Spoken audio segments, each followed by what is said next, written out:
আর যদি আমাকে আল্লাহ পাক রব্বুল আলামিন তওবাকারীদের অন্তর্ভুক্ত করে, যদি আমার আমলগুলো আল্লাহ পাক রব্বুল আলামিন ঈমানদার হিসেবে কবুল করে নেয়, আজকের দিন থেকে আমার আপনার ভাগ্যটা পরিবর্তন হয়ে যদি যায়, আর এই কদরের রজনীতে যদি লেখা হয়ে যায় ঈমানদারদের খাতায় আমার নাম, আমার মতো সৌভাগ্যবান, আপনার মতো সৌভাগ্যবান এই পৃথিবীতে আর কেউ থাকবে না।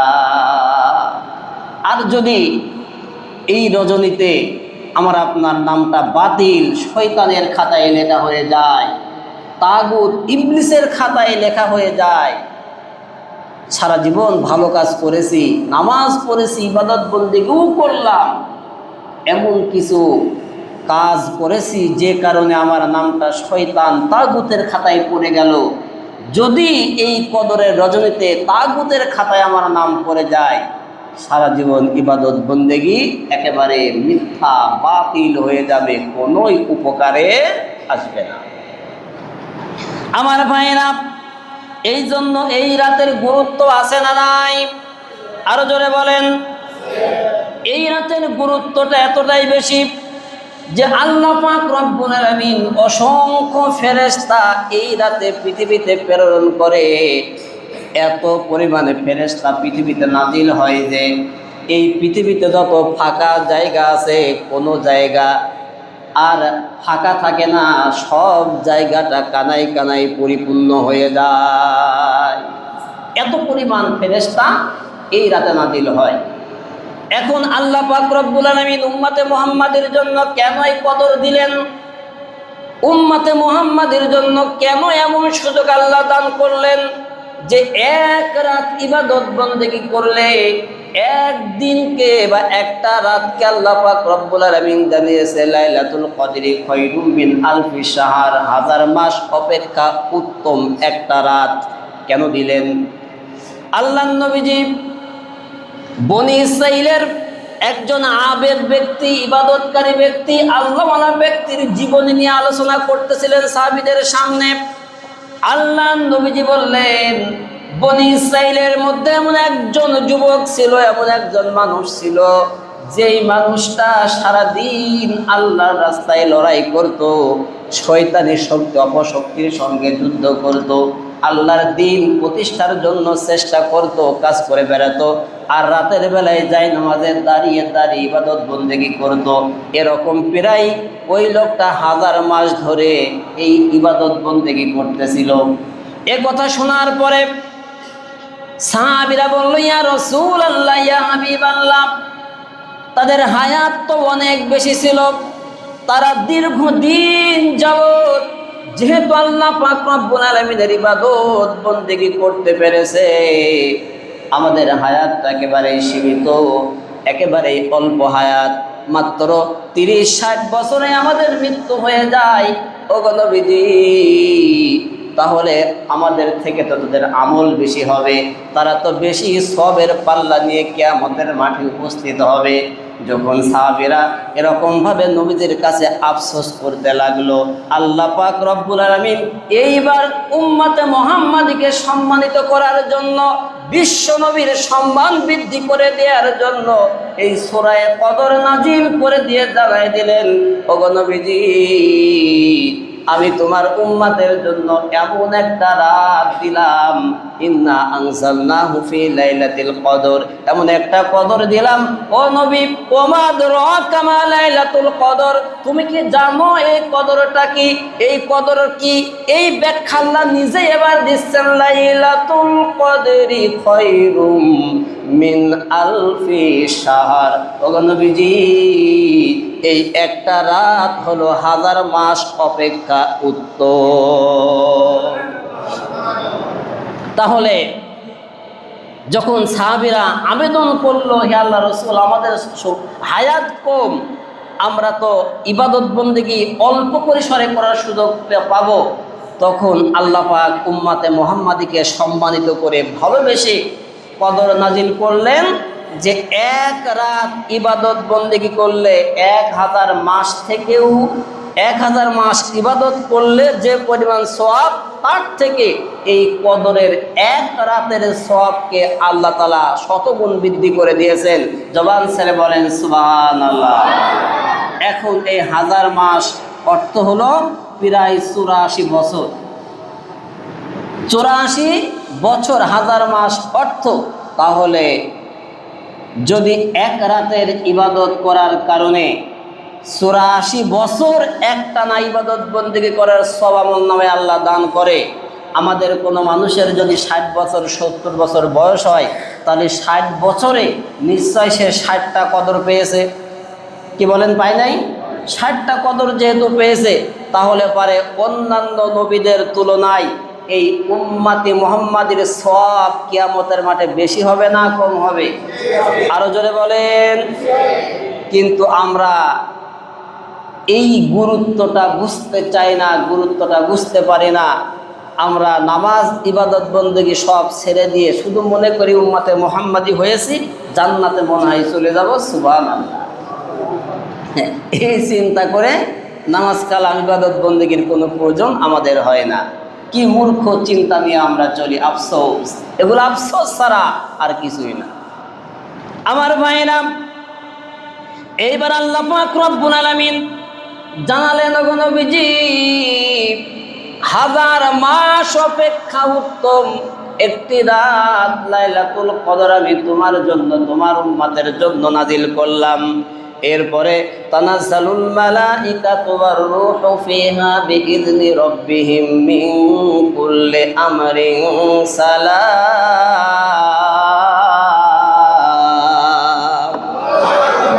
এই রাতটা কেমন রাত?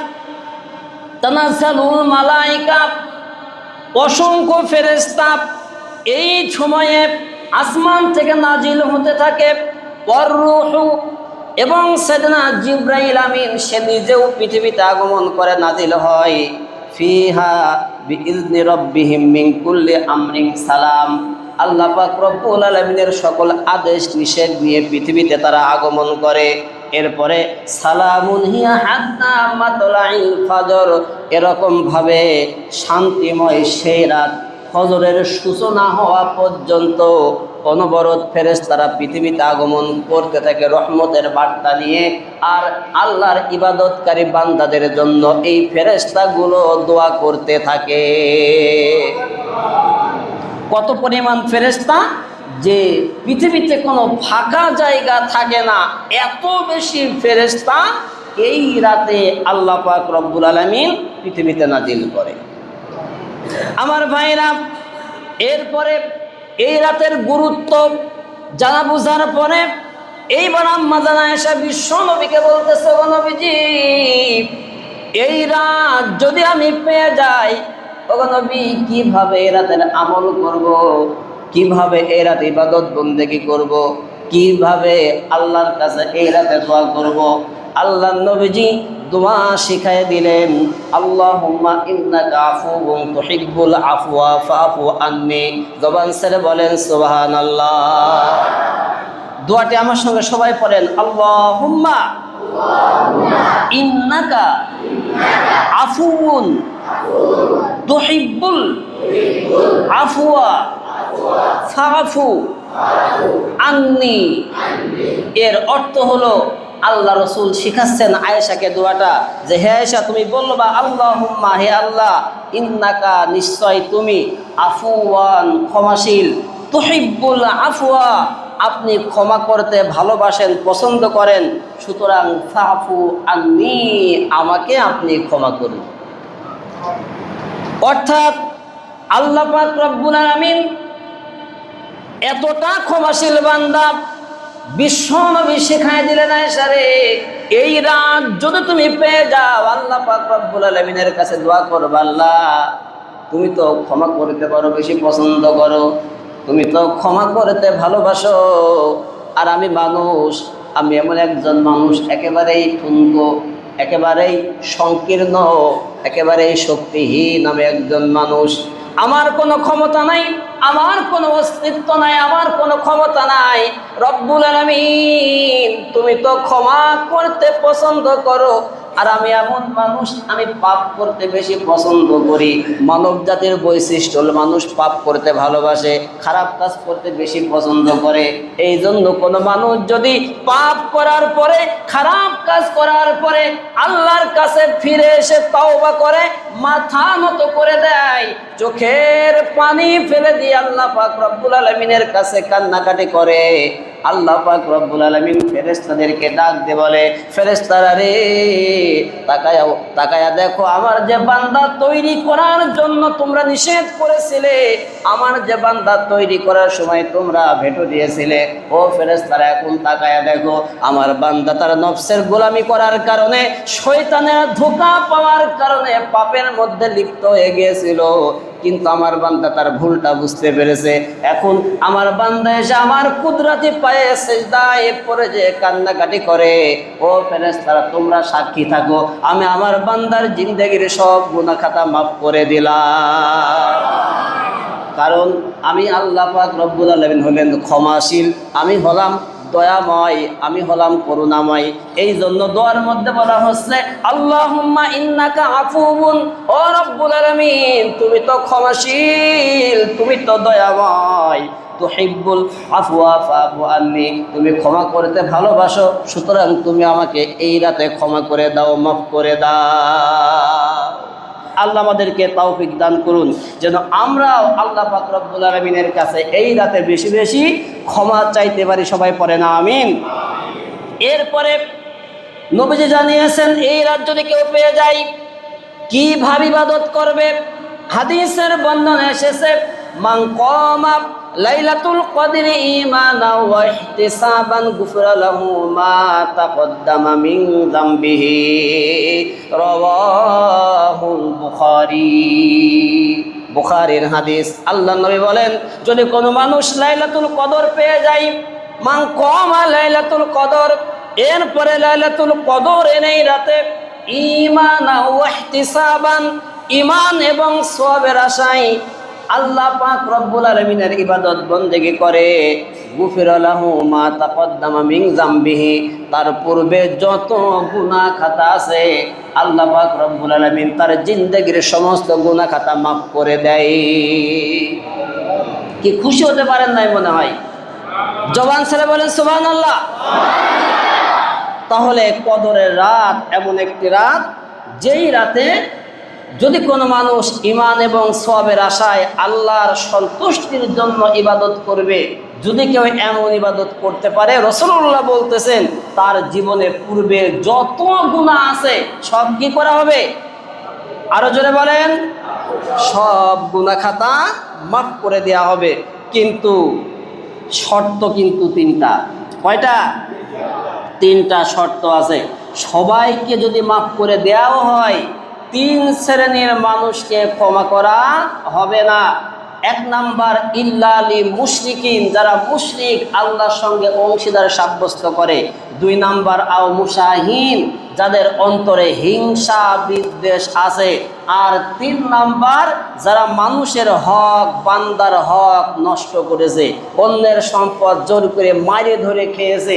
এই তিন শ্রেণীর মানুষের দোয়া এই রাতে কবুল হবে না। এ কথা বলতেছে কে? আল্লাহ রসুল। কে বলতেছে? আল্লাহ রসুল। রাসূলুল্লাহ বলেছেন, মানে কথাটা কার? আল্লাহর। সিদ্ধান্ত কার? আল্লাহ। আল্লাহর সিদ্ধান্ত রাসূলুল্লাহ জানিয়ে দিয়েছেন। তাহলে বক্তব্য স্পষ্ট, কথাও স্পষ্ট। যদি আল্লাহর সঙ্গে অন্য কাউকে সাব্যস্ত করা হয়, অংশীদার সাব্যস্ত করা হয়, তার দোয়া এই রাতে কবুল হবে না। এরপরে যদি কেউ হিংসা বিদ্বেষ অন্তরের মধ্যে লালন করে, তার দোয়াও এই রাতে কবুল করা হবে না। আমরা মানুষ সাধারণতই হিংসা করতে খুব ভালো লাগে আমাদের।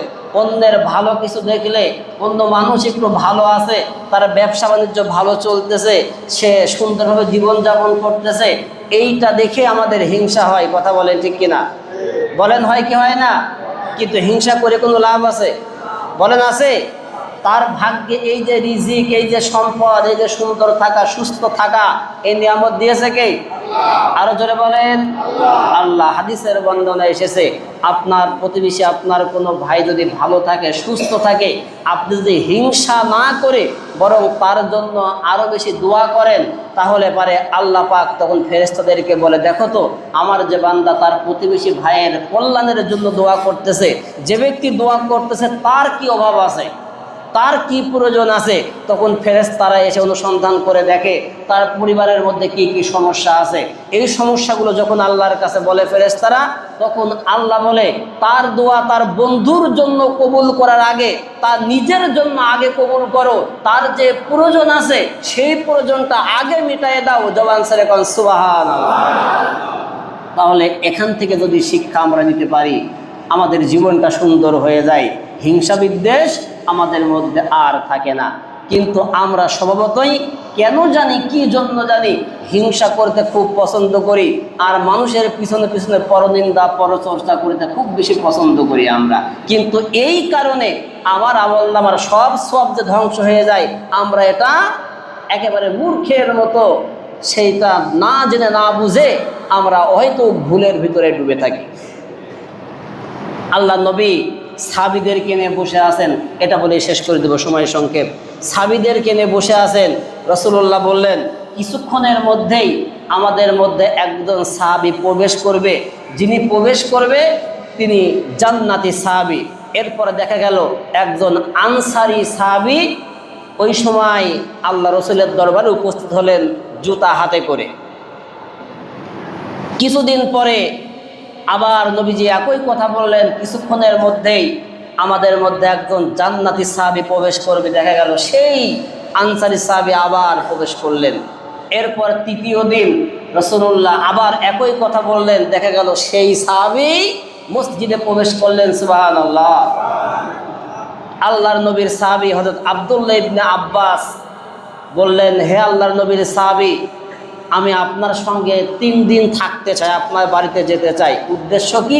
ওই যে রাসূলুল্লাহ বলেছেন যে যে প্রবেশ করবে সে জান্নাতি, তাহলে এই লোকটাকে যেহেতু রাসূলুল্লাহ জান্নাতি ঘোষণা করেছে, তার আমল কি, সে কি কাজ করে জান্নাতি হলো, আমি একটু যাচাই বাছাই করে দেখতে চাই। আর আমরা যদি হতাম, আমরা কি করতাম? হ্যাঁ, হিংসা করে ওর মসজিদে ঢুকতে দিতাম না, তাই না? ওর প্রতি হিংসা করে তুমি মসজিদে ঢোকার দরকার নেই, যদি রাসূলুল্লাহ তোমাকে জান্নাতে ঘোষণা না করে কি কায়দায় এটা করে যায়, সেই পলিসি আমরা তৈরি করতাম। এরপরে ওই সাহাবী যখন মসজিদে প্রবেশ করলেন তৃতীয় দিনে, আব্দুল্লাহ ইবনে আব্বাস তার সঙ্গে থাকতে চাইলো, সাহাবীও রাজি হয়ে গেলেন, ঠিক আছে চলো আমার বাড়িতে 3 দিন মেহমান হিসেবে থাকবা। আব্দুল্লাহ ইবনে আব্বাস খুব চালাক সাহাবী, সে রাত দিন সবসময় ফলো করা শুরু করলো, যে দেখি আল্লাহর নবীর এই সাহাবী কি কি আমল করে।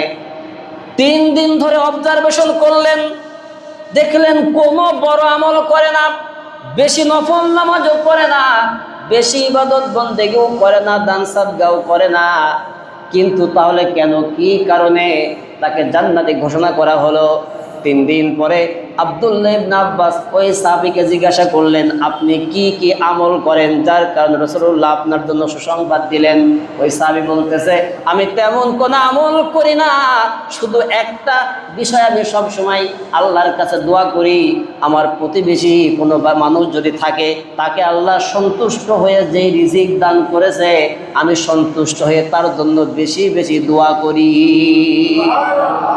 অর্থাৎ আমার প্রতিবেশী কেউ ভালো আছে, তার ব্যবসা বাণিজ্য ভালো চলতেছে, সে ভালো খাচ্ছে, ভালো পড়ছে, এইটা দেখে আমি হিংসা করি না, আমি আরো আনন্দিত হই, আর তার জন্য আমি দোয়া করতে থাকি যেন আল্লাহ তাকে আরো ভালো রাখে, আরো সুন্দর রাখে।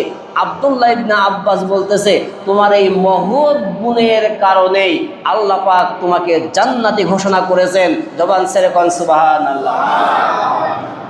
এই ঘটনা থেকে শিক্ষা এতটুকুই যে যদি আপনি হিংসা বিদ্বেষ ছড়াতে থাকেন, কাউকে হিংসা বিদ্বেষ করেন, আপনার আমল ধ্বংস হয়ে যাবে, আপনার কোনো দোয়া কবুল হবে না। আর যদি হিংসার পরিবর্তে ভালোবাসা ছড়াই দিতে পারেন, অন্যের জন্য আপনার ভালোবাসাকে প্রকাশ করতে পারেন, তাহলে আপনার রিজিককে আল্লাহ বৃদ্ধি করে দেবে, আপনার সম্মান মর্যাদাটাও আল্লাহ পাক বাড়ায় দেবে। সুতরাং আমাদের যে বিষয়ে কথা ছিল যে 3 শ্রেণীর মানুষকে আল্লাহ পাক রব্বুল আলামিন ক্ষমা করে না, যারা আল্লাহর সঙ্গে শিরক করে, যারা হিংসা বিদ্বেষ রাখে এবং যারা বান্দার হক নষ্ট করে। বান্দার হকের কথা বলতে গেলে সময় আর সামনে আগানো যাচ্ছে না।